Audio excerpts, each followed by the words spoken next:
пещите скали казват, че името им е такова заради звуците, които издавали при подходящ вятър. В улеите и процепите на скалите свирал и се чувал, някои го описват даже зловещ вой. Не съм го чувал никога на запис. Ето сега тук има стъпалца и въже.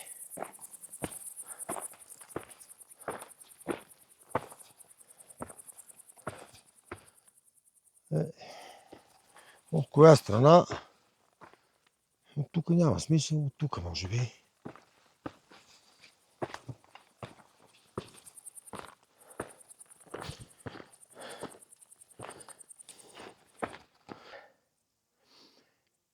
Да, Петя тръска въжето. По-правилният избор. Имаш ли нужда от помощ?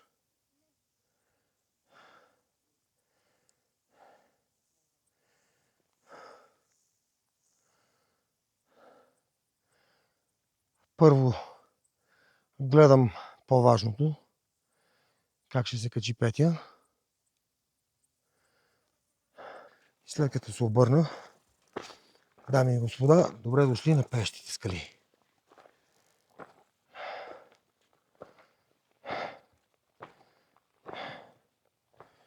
Това е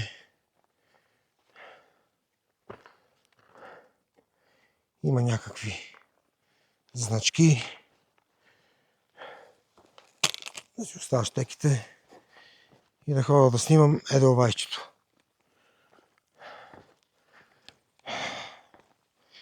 То също е паметник.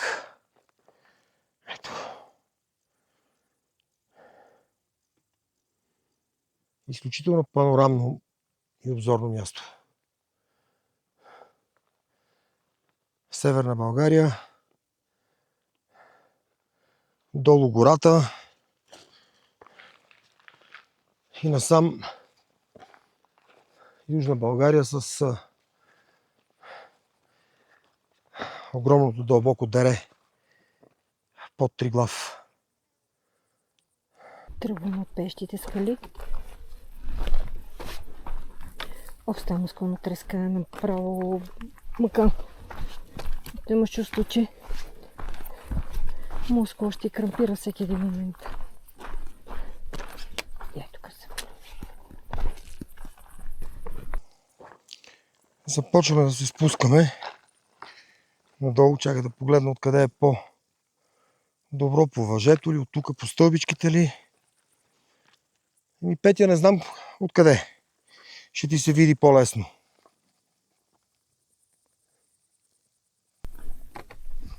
Има въже тук. По него ли? Не знам, я да го видя. Ох. То не е опасно. Тук са едни големи стълби, гигантски. Значи даваме по въжето.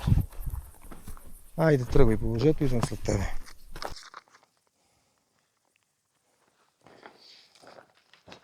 Решихме по въжето.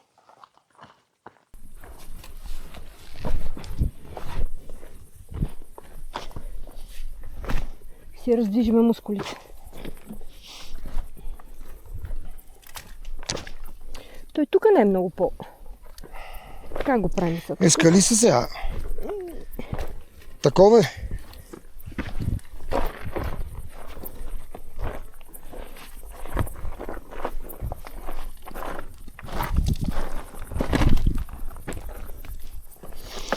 Там са стълби, ама бяха много високи. Нищо, само не бързаме.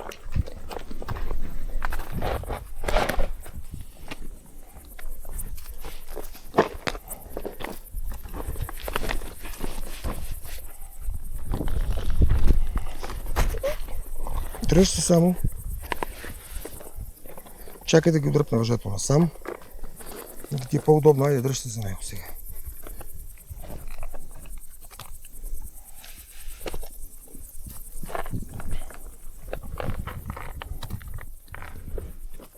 Така.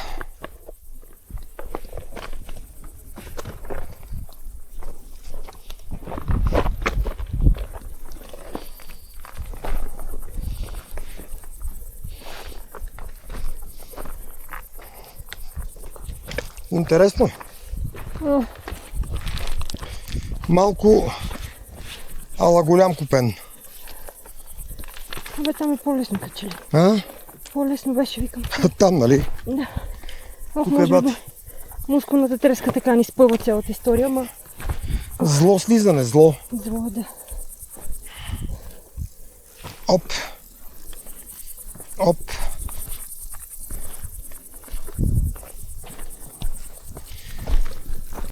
Ето това беше по въжето. Слизането. Не е много приятно, но се справихме. С малко усилия. Ой. Сега в момента най-голямата жега 1 часа е 1:05. Значи около 1 часа сме били на пещите скали. Сме си тръгнали.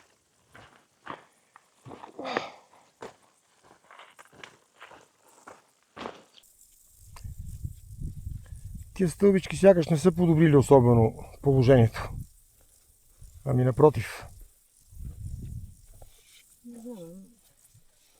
Нещо коленце. Напуснахме района на пещи скали и сега ще се движиме по тази билна пътека към връх Вълчата глава.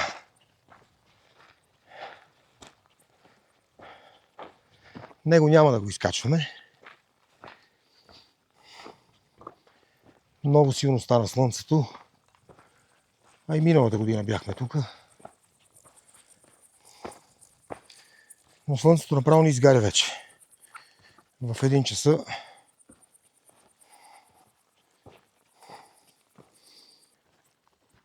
абе, на доста голяма височина сме надморска, но слънцето е много силно.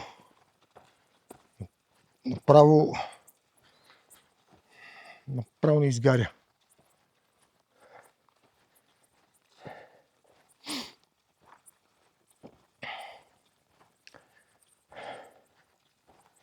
От една страна е добре, че няма дъжд.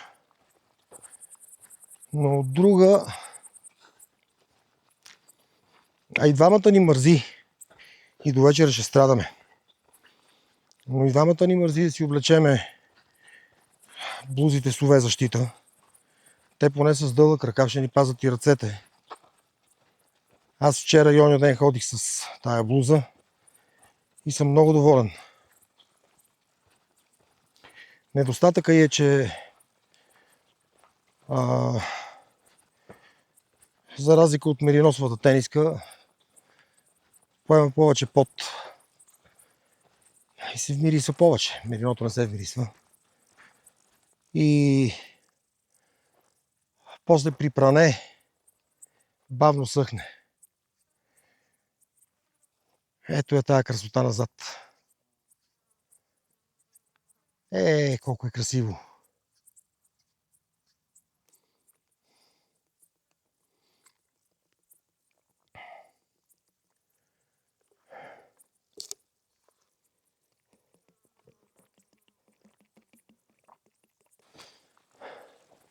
А иначе тук по пътеката почти няма никой.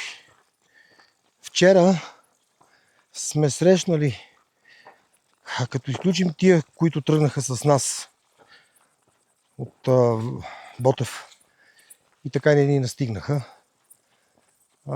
Като ги изключим тях, срещнахме 2 момичета, които лежаха. Едното четеше книга и срещнахме този, който тичаше по коме мине. Бегача. Running фотографър. Други хора нямаше. Ето е хижа Мазалат, съвсем близо е. Сега тук трябва да се ориентираме точно къде беше подсичащата пътека. Някъде слизаше. Всъщност тя се вижда. Май. Ето как сме като бедуини. И аз и сега Петя да се появи. Тя е с широка шапка и пак с запасани бъфове, защото Вратовете ни вече не издържат.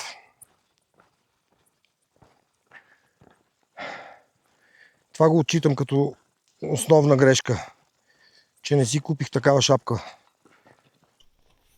Е там на скалата, хоп. Хайде бягай, гущерчо.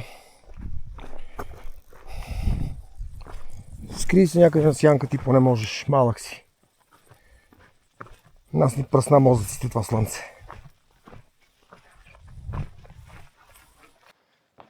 Вече сме по пътеката, по която ходихме миналата година. Ето натам. Към Вълчата глава. Сега след малко ще стигнем табелите там и каптажа. И след това гората преди Мазалат. Но това си говорихме сега току-що. Нито един човек не срещнахме по пътеката. Изключваме онази жена, която беше до голям кадемлия, с която тръгнахме от хижата заедно. По-скоро ние я настигнахме, но там горе се вижда Вълчата глава.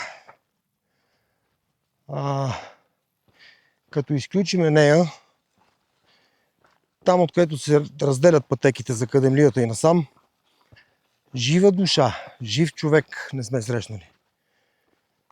Просто часове ходене абсолютно сами.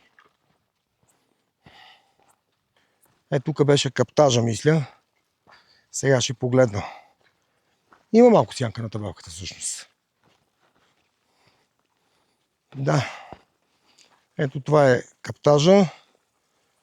От тук хижа Мазалат черпи вода. И ето тази табелка. Тя се вижда и горе от върха. Там горе е знамето на Вълчата глава. Точно под него сме. Тук напред същата жега. Минахме за малко под едни дървета. Последнахме за 3 минути. И продължаваме. То стана 2 часа.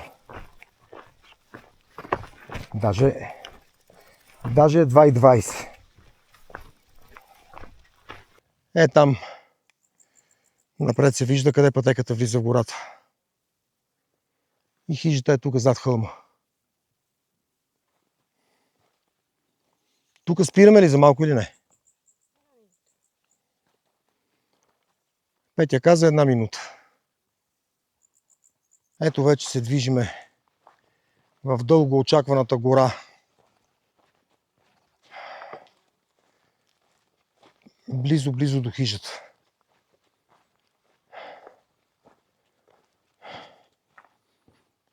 Иска ми се да седнем и да изпием по един таратор.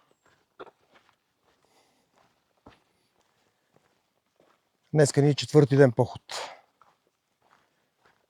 4-ти ден, в който извървяхме 13 км. Казвам извървяхме, защото хижата е тук на по-малко от 100 метра. Ден, в който извървяхме 13 км, без да срещнем жива душа. Ден, в който пак стигнахме до крайната точка, живи и здрави. Благодарение на добрите условия в планината. Въпреки много силното слънце, все пак успяхме да не ни стане лошо, да не останем без вода и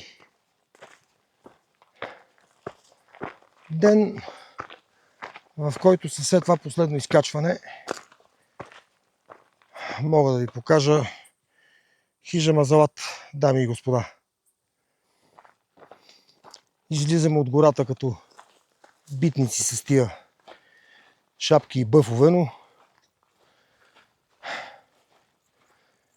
нека ни съдат само тия, които са минали по този път, така в жегата. Той, който се е качил тук с джипа, по-добре да си мълчи. Ние си мисля, че направихме достатъчно днес. Нито е рекорд, нито е някакво постижение дори. Хората правят много повече. Но за нас това си е една постигната цел. Един завършен поход и това може само да ни повдигне самочувствието.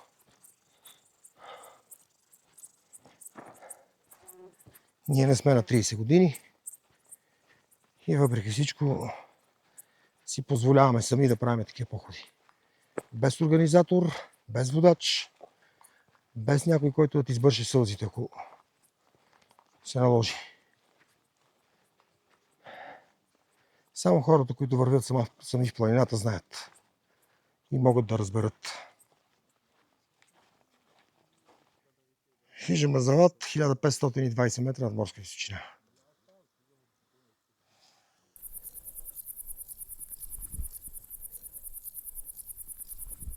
Добро утро и в последния ни ден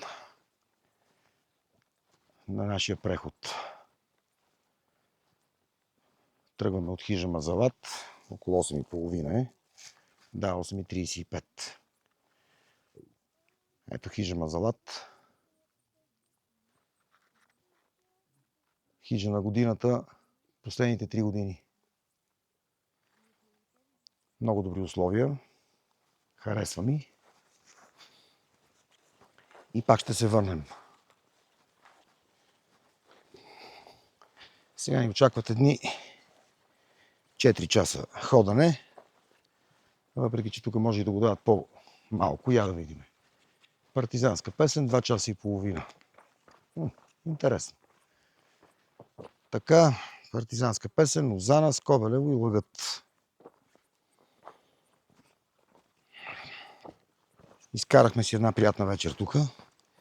Беше, за разлика от предишните вечери, където ни беше често студено, тук беше много топло и даже през нощта не съм се завивал.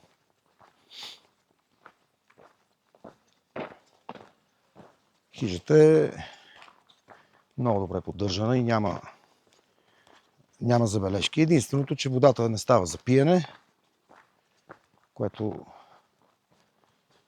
е факт, не може да се промени. И няма вода, няма баня, но който не му харесват такива условия, това не е за него. Значи. Хижата е с страхотна панорама към масива Триглав. Вчера по билото слънцето ни изпепели. Да видим днес как ще е. Тук имаме повече гора и надявам се да е малко по-лек прехода. Ние сме го ходили преди 2 години, но въпреки всичко сутринта тръгнахме с дрехи с UV защита с дълъг ръкав. Беше неразумно вчера. Трябваше да се облечеме, но на петия ръцете са изгорели. Особено, да, дясната, защото през август вече слънцето се движи южно. И ние като се движиме на изток ни пече от дясно. Казахме на нашите приятели, че ще сме около един партизанска песен. Да видим как ще се случат нещата. Не си спомням предишния път за колко време го преходихме. Нещо ми се върти около 3 часа с почивките, но не съм много сигурен.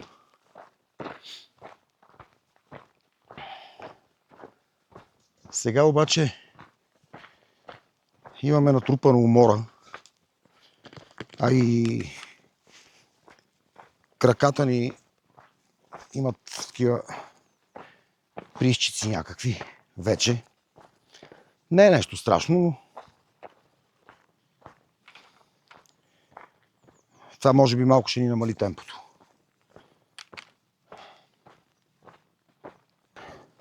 Но постоянно ни лазват някакви мравки, мухи, какви ли не насекоми. Вчера на пещите скали, където исках да поседим малко и да починеме, защото така беше една повратна точка в маршрута. И не можахме. Летях с дрона 5 минути. Мравките ни изгониха някакви летящи мравки и сега ми лази нещо по главата. Постоянно си вдигам ръката да го... Нещо ми лази по врата.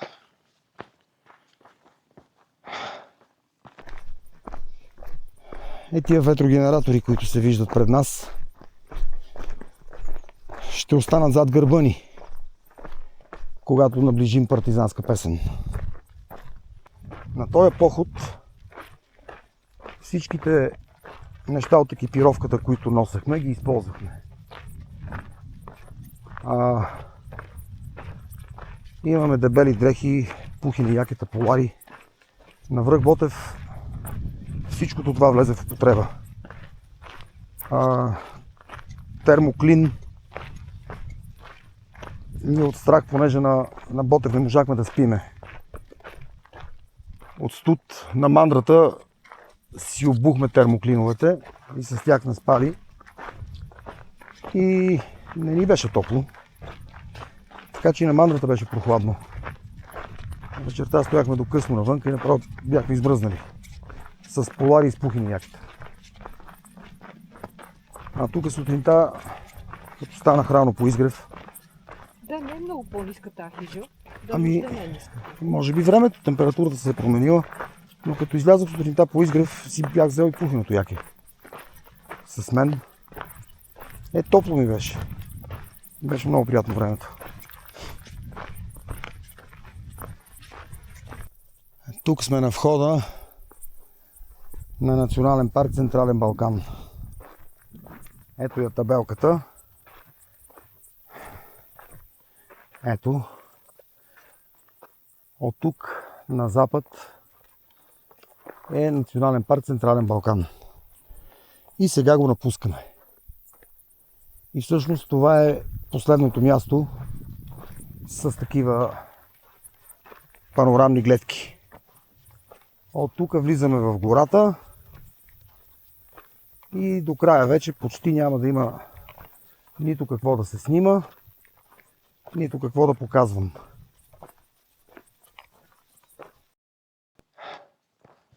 Ето е прохладната гора и пътечката, която се вие през нея. Едно леко спускане. До партизанска песен ще изкачиме 100 метра, ще спуснем 400-300 и нещо, не помня. Та в общи линии тук ни е повече надолу.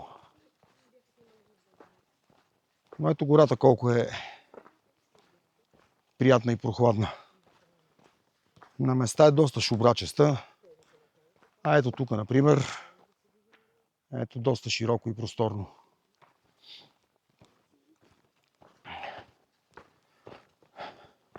Но тук си е мечкарник.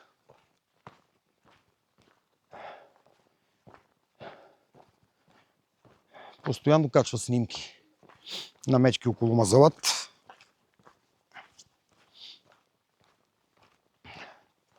Може па да имаме късмет да не видиме мечка.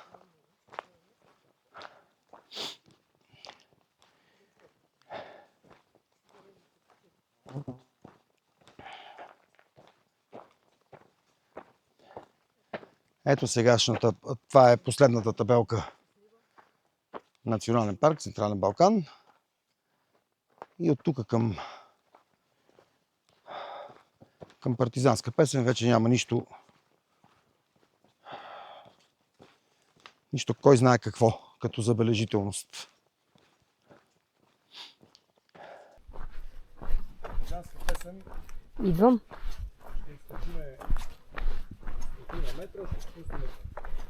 Петър ме проследява, защото вчера тук над Мазалат, точно от другата страна на бирчето на хижата, бяха снимали една баба Меца. И тук сега ние ходим през гората и викаме мечката. Мецо. Добивате представа каква е гората и как се върви приятно през нея.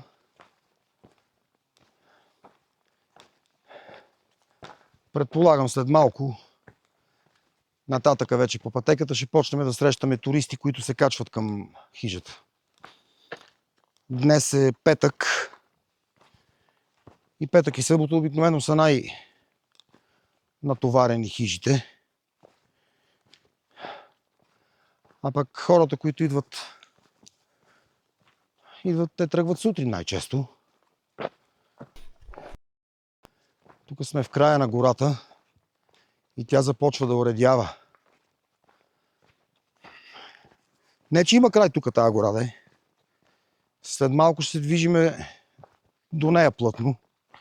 Долу през едни полянки. Такива малки ще минаваме пак до сами гората. Но първият участък в гората, около километър и половина, мисля, че е тая първата гора, почти приключва. Тая пътека е като пътеката по край реката в Северния парк.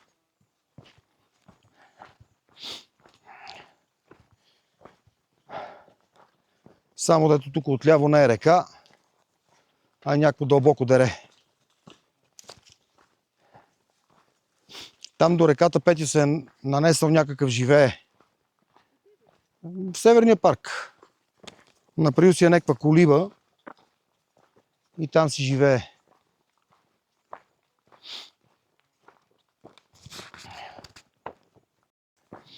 Ето сега ще сме малко на открито. Ама много малко. И пак ще влеземе в гората.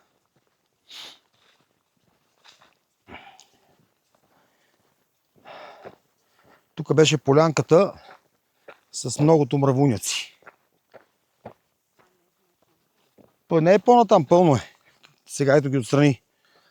Там се изравняваме с ветрогенераторите. Се виждат малко над гората. Ето ги Пети отстрани мравуняци. Има през 1 метър.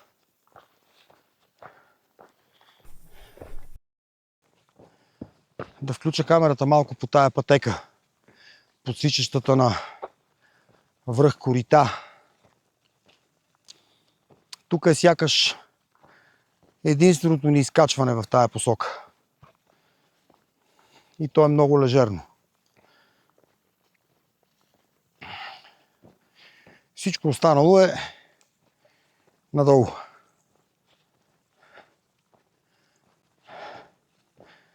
Днеска, за разлика от вчера, втора група хора срещаме.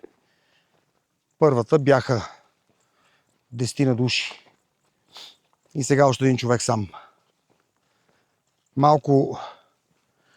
Тук е по-оживената част. Близко е от партизанска песен до Мазалат. И хората го предприемат за еднодневен поход. Като там около Мазалат има доста места, на които могат да отидат. И до Вълчата глава, и до Пещи скали, до Голям Кадемлия.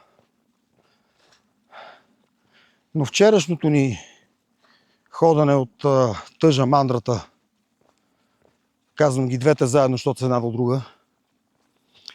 Та ходенето от Мандрата до Мазалат беше абсолютно безлюдна. Като в пустинята. Тук сега ни чака най-така зловещото спускане към чешмата Корита. Това е и в обратна посока. Това е най-стръмният и тежък участък. Долу в гората имаше също едно място такова, но то е много късо. Това е късо. Но тук наклона е голям. Спуснахме се до чешма Корита. И ето тя си тече. Може би тече целогодишно, разбира се. Аз не съм запознат. Давате 1492 метра. Имаше някакво разминаване. Я да видя сега часовник какво ще покаже. Имаше някакво разминаване тогава. Той па сега не иска да покаже. Да, 1407. Тук 92. Стотина метра разлика, което не е фатално.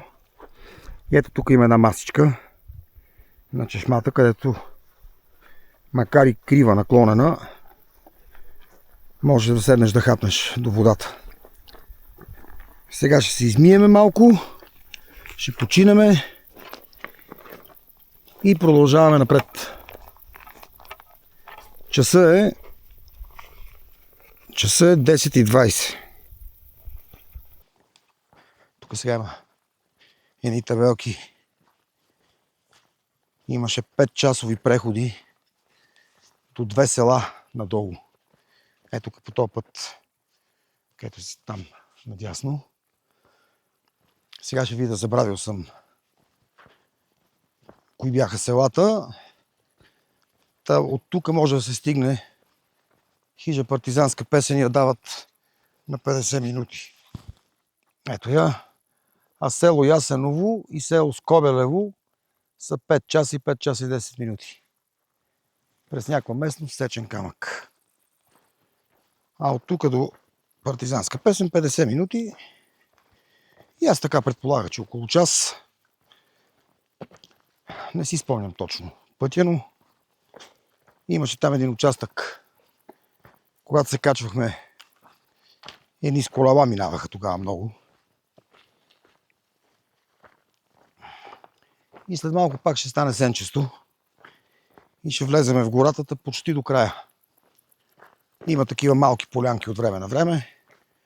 През останалото време ще сме в гора.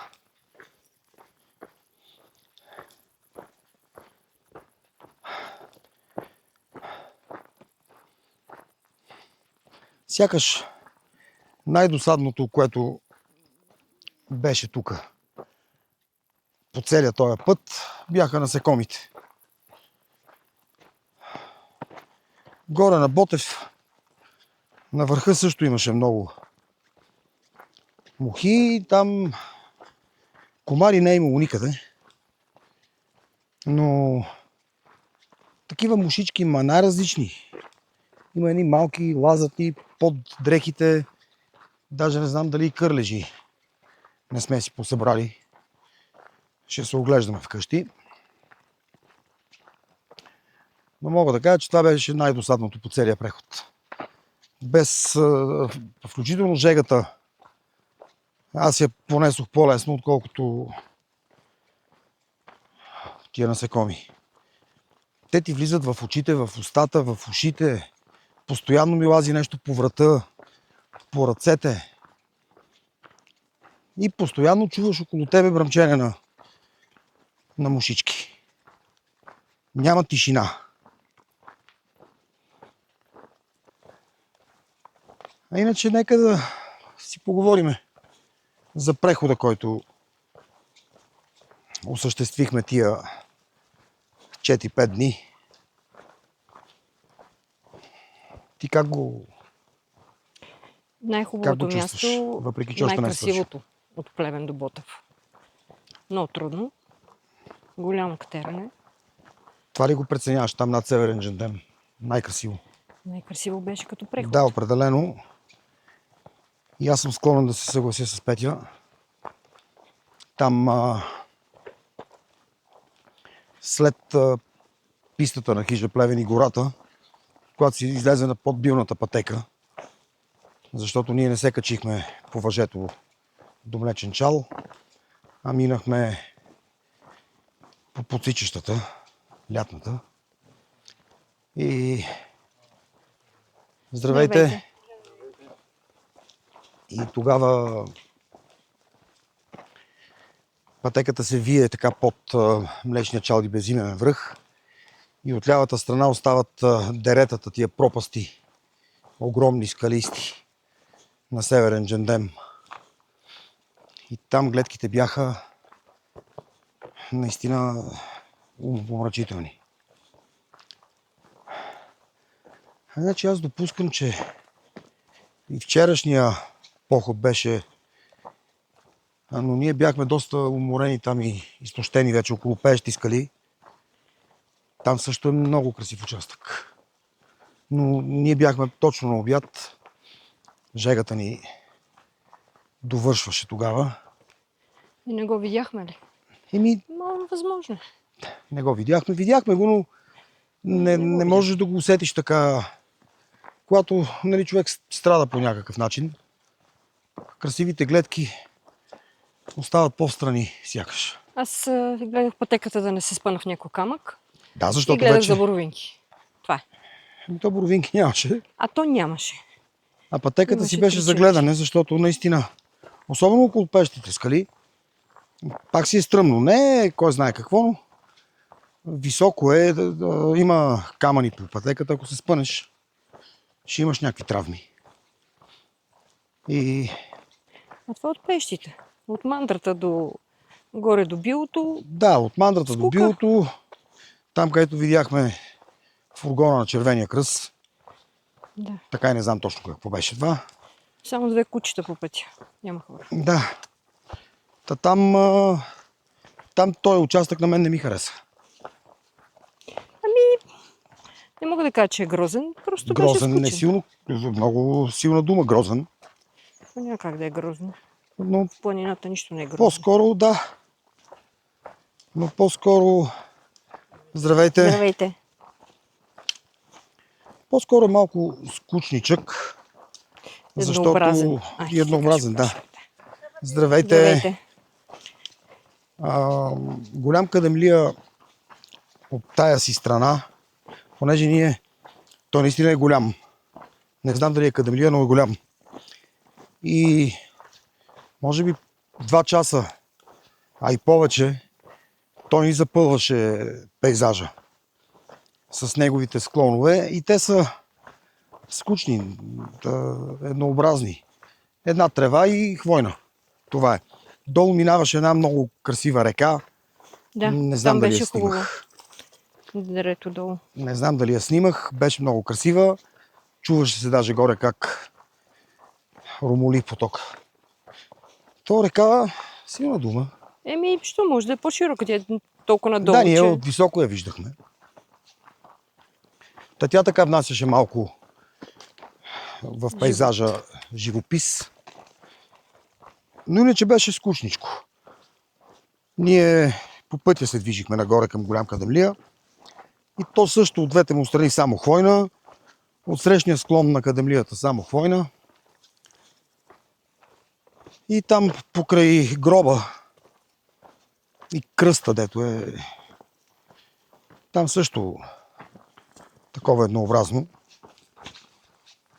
Но след това, като прехвърлихме билото покрай, как се казваше, Росоватец ли беше? Росоватец и отстрани на Росоватец пътеката беше много красива. Да.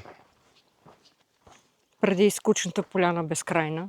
Да, това беше... Спускане... Това не знам защо никой не го споменава във видеята. Защото не е за споменаване. Това беше едно безкрайно досадно. Отгоре поглеждаш поляната към Пещите скали. Точно спускането от Росоватец към Пещите скали. Поглеждаше поляната, даже там аз исках да почивам. Бях казал на камерата, че там до последното колче ще спра да почивам, защото гледката беше много красива. И Петя вика, айде, вика, ей, къде са Пещите скали, вика, там ще почиваме. И викам, айде, съгласих се. Изглеждаше не повече от километър. Това нещо е толкова досадно за спускане, толкова стръмно, една хлъзгава пътека изровена, една висока трева, остра такава. И няма стигане. Тия Пещи скали, гледаш ги, те колкото си бяха далече, толкова ходиш, те пак си толкова далече. И спускането продължава и от високото изглежда, че сякаш е там малко по-надолу, ще стане по-плавен наклона. И стигаш до там и няма такова нещо. Но там беше много красиво. Там отстрани на Русоватец беше невероятно. И после вече това ни довърши сякаш, това пускане. И пещите скали аз лично не ги усетих. А и там бяха досадните мравки летящи, дето ни влизаха навсякъде. Под тениската даже. И понеже пък на целия този 40-45 км поход нося и дрон, който това ми беше идеята с дрона, да снимам на Ботев и да снимам на пещите скали. Не можах нито на Ботев, нито на пещите скали. На Ботев имаше мъгла, нито залез, нито изгрев. А на пещите скали вдигнах го и на двете места, разбира се, но вие сте видели кадри. Но на пещите скали мравките не ми дадоха спокойствие. 5 минути. Това е. Насекомите бяха най-досадните по целия ни поход. Хората, които ходят дълго в планините, може би го знаят. Но за мен това беше тип за един ден някак си не им обръщаш внимание. Но когато станат 3, 4, 5 дни и през цялото време махаш с ръце, като тогава почва вече това да ти досажда. И после петия след пещите скали, ние нататък бяхме на автопилот в още дни. Общо взето, да. Просто маршрута от Мандрата до Мазалат беше много топло, нямаше никъде сянка, абсолютно нула дървета, едно нямаше. Да, ние се крихме. И скали нямаше. Се кри до една указателна табела, която хвърляше сянка само на главата ти. Това е. И Това не е. починахме въобще и ние всъщност затова бяхме убити накрая. Да, ние, въпреки че доста бавно го направихме, с такова си ни е темпото, почти не сме почивали, дълги почивки нямаме. Свърши батерията на камерата и я сменихме. Та си говорихме за сянката и за жегата, за нашето темпо. Не бяхме почивали никъде. Предишните дни си готвехме. Под самия връх Ботев спряхме. И на едно малко по-равното, там много равно няма, но колкото да можем да си сложиме примусчето, газово котлонче, да си направим там кафе.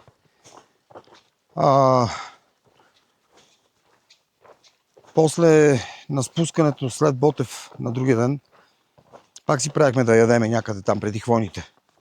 То пак беше слънчево, просто духаше Да, но имаше по-студен вятър. Да, Ботев е по-високо е. И там почивахме така пак половин час и повече даже. А вчера от Мандрата нататъка не сме спирали. За повече от даже 10 минути не сме имали почивка. Не? Единична. Здравейте! Пълно ли горе? Има хора, има ма да хора. е пълно чак. Браво. И да се върнем на почивките, защото тук ще има кръпка в видеото. Вчера не сме почивали реално никъде. За тия 5 часа ли, 6 ли ходене, имаме някакви такива много къси почивки. За по 2 минути, 3. Може би 2 пъти или 3 пъти Петя си е сваляла раницата, за да седне. През останалото време просто спираме за малко, да си вземе въздух, където е по-стръмно изкачването. В гората, нали, най-вече след хижата. И нататък просто се подпираме на щеките за 20 секунди и продължаваме. Което го отчитам вече като грешка, защото то се отрази на мотивацията много. Да, накрая ни падна мотивацията и на двамата. И виждаш, той и жегата. Добре, че имахме вода. Жегата ни... Да. Вода имахме до последно, защо не се намокрихме, не знам. Се мокриха, ма какво това? То ли Не, да си намокри шапката, дрехите. Ма тя изсъхва за... Тя е тази жега. веднага. Но мотивацията ни падна вече след пещите скали, като гледаш билото. То е много малко, то е 2-3 км. Сега тук ни остава толкова до края, но съвсем по друг начин се чувстваме. И го гледаш това било към вълчата глава и пътеката се То не вижда свършва. и така се крие на места. И после пак се показва и нататък виждаш къде отива и то не свършва. А ние, понеже от вълчата глава сме ходили до хижата, ходихме преди 2 години до върха и знаем, че и там не беше малко. А всъщност то наистина е късно, но когато човек вече е накрая и няма мотивация, нали, казват последния километър е най-тежък. И вече се надяваш да стигнеш и да хвърлиш тази раница и да седнеш да почиваш. Това беше така, може би това ни беше най-тежкия момент. Поне за мене. Този беше и психически, и физически тежък. Да. Аз сутринта на тръгване от връх Ботев нямах мотивация, защото не бях спал. Но това беше друго. Там започнахме да спускаме. Откриха се едни гледки хубави. Да, почнаха красивите гледки надолу по склона към Маринка. Там търсихме вода и вече на Маринка бях готов. Бях влязъл в ритъм. Вчера не съм излизал напълно. Можех да хода, но не исках вече. Беше ми писнали. Жегата, най-вероятно. Но иначе, преди този поход си купихме по един чифт Алтра маратонки, такива точно подходящи за планинско бягане. Ние не бягаме, но и двамата, аз поне съм много доволен. Нито се хлъзгат, нито ми стискат краката, няма вечер оттекли от ходене, няма не. Маратонките са брутални, много удобни. Имаме по едно леко мазолче на петата, което е отстрани, което може би от кълченето. Да, което е най-честото. Защото аз не усещам някъде там да ми опира. Даже така като хода нормално не го усещам и самото мазолче, така че нямам идея как се е появило. Първо там се появяват мазолите при по-големи преходи. Екипировката ни беше малко, но достатъчно. Не мога да се сетя. Единствено дъждобрани не сме използвали. Да. Те такова го даваха и времето, но без дъждобрани не посмяхме да тръгнем. Не носиме мембрани, имаме и якета и панталони. Тях ги оставихме, не ги носиме. Но си взехме по един малък дъждобран за всеки случай, защото... Даже ветровките ни свършиха работа от Ботев надолу, дето духаше вятър. Абсолютно всички неща от екипировката сме ги използвали. Няма нещо, което да не съм използвал. Бъфовете и бъфове, и ръкавици на слизане от Ботев сутринта беше 6 градуса. И като ни подхвана вятъра надолу, и си слагахме и ръкавиците, и шапките, и там чорапи, белето е ясно. Блуза с дълъг ръкав, имам с UV защита, даже и в момента съм с нея. Вчера го отчитам като грешка, че не я облякох и ме мързеше да се преобличам. 2 тениски мериносови ги редувах, особено по хижите. Едната я изпирам, обличам другата. С едната спа и така. И всъщност това не е екипировката. Пухино яке полар, макар и средата на август, ги използвахме през повечето вечери. С изключение тук на Мазалат, въпреки че с нощи пак бяхме с нощи си бях якета, с пухинката и с полар. но можеше само полар и ветровка, да речем, не беше студена. Но на Мандрата и на Ботев си бяхме с якетата, на хижа Плевен също. Но най-странното е, че от Плевен до Ботев нямахме такава мускулна треска, каквато имахме на другия ден от Ботев до Мандрата. Оказва се, че не сме на трака. Пътеката е някъде вдясно от нас. Тук имаше маркировка в началото. Но може би беше синя. Аз мислех, че боята е избеляла. Продължаваме, обаче няма да се върнем. На навигацията има някакъв път надясно. Сега ще отворя телефона и ще се движиме по навигация, няма да го прибирам. Ето на камерата да покажа. Така. Ние сме извън трака след 8-я километър. И сега ще излеземе на някакъв път с синя маркировка, само че тук къде тръгнахме през гората. Тук този път, тая пътека я няма. Това сега ще ни изведе на... Давай, тук има ясен път. Това ще ни изведе на другата пътека, като гледам. На тая, която ще се шмугнем през гората. Тук, както казах, са... Погледнете напред, се вижда. Безброй разклонения.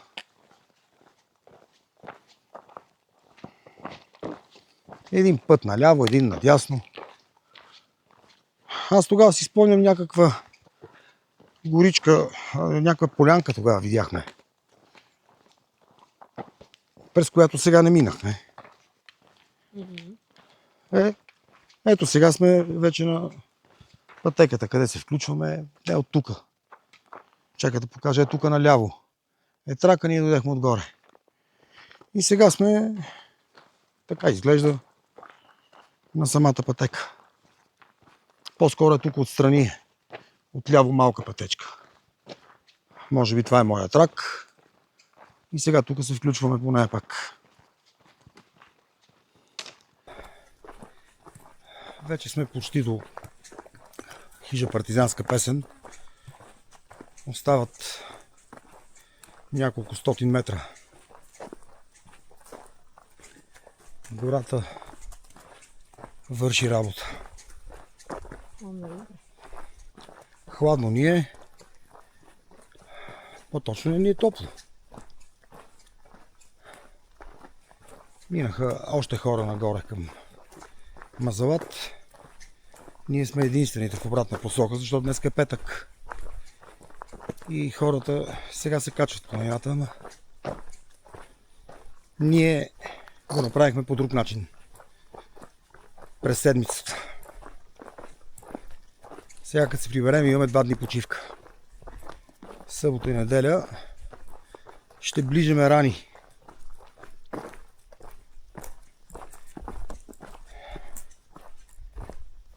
Мисля, че е нормално да се чувстваме и да изглеждаме така след 5 дни походи.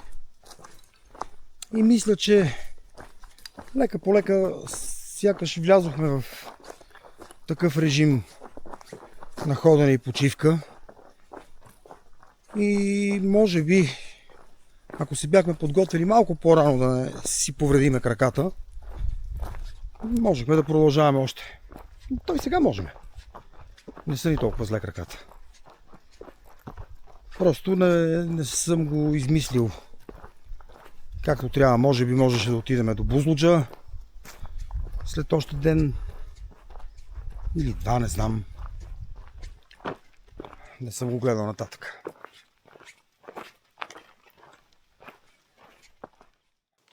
Виждаме хижата. И това означава, че нашия поход е към своя край, което го съобщавам с голямо съжаление. Бяха прекрасни 5 дни в планината, незабравими за нас. Надявам се филма да ви е харесал. Чао, чао и до нови срещи! Чао, чао!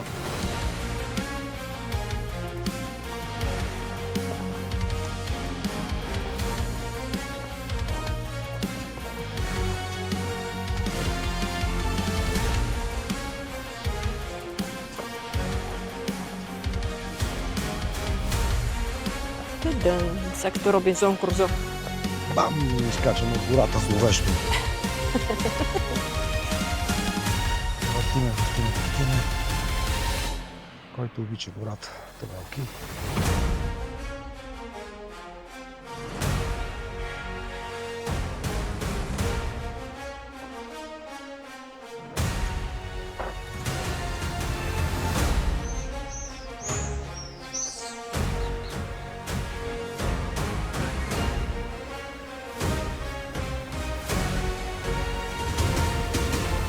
11:42.